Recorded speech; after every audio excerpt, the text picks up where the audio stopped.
ابو الفضل فرماتے ہیں کہ ایک شخص آیا اور اس نے کہا کہ مجھے خواب کے اندر حضور صلی اللہ علیہ وآلہ وسلم کی زیارت ہوئی ہے، اور اس وقت وہ مسجد نبوی کے اندر تھا۔ تو ابو الفضل نے پوچھا کہ ایسا کون سا عمل ہے جس کی وجہ سے آپ کو حضور صلی اللہ علیہ وآلہ وسلم کی زیارت ہوئی؟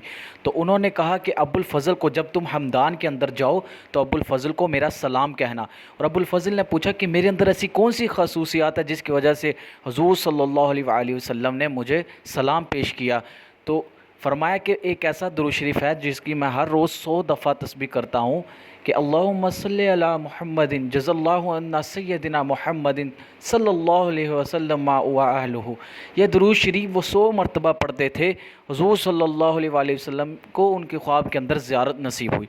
سبحان اللہ، کتنی بڑی سعادت کی بات ہے کہ درود شریف کو جو بندہ ہر روز یقین اور ایمان کی نسبت سے پڑھتا ہے تو یقیناً اللہ جل شانہ کی اس کے ساتھ مدد آتی ہے، حضور صلی اللہ علیہ وآلہ وسلم کی مدد ہے، اللہ کے رسول کی زیارت اس کو نصیب ہوتی ہے، اور جس کو اللہ کے رسول کی زیارت نصیب ہو جائے اس کو دنیا کی کون سی چیز چاہیے، وہ سب کچھ بھول جاتا ہے۔ تو اس لیے ہماری عبادات کے اندر بھی خلوص نیت پیدا ہو جائے، اخلاص پیدا ہو جائے، درود شریف کی محبت، جذبہ، اس کی فضیلت برکات کو سن سن کر ہمارے اندر بھی شوق پیدا ہو جائے۔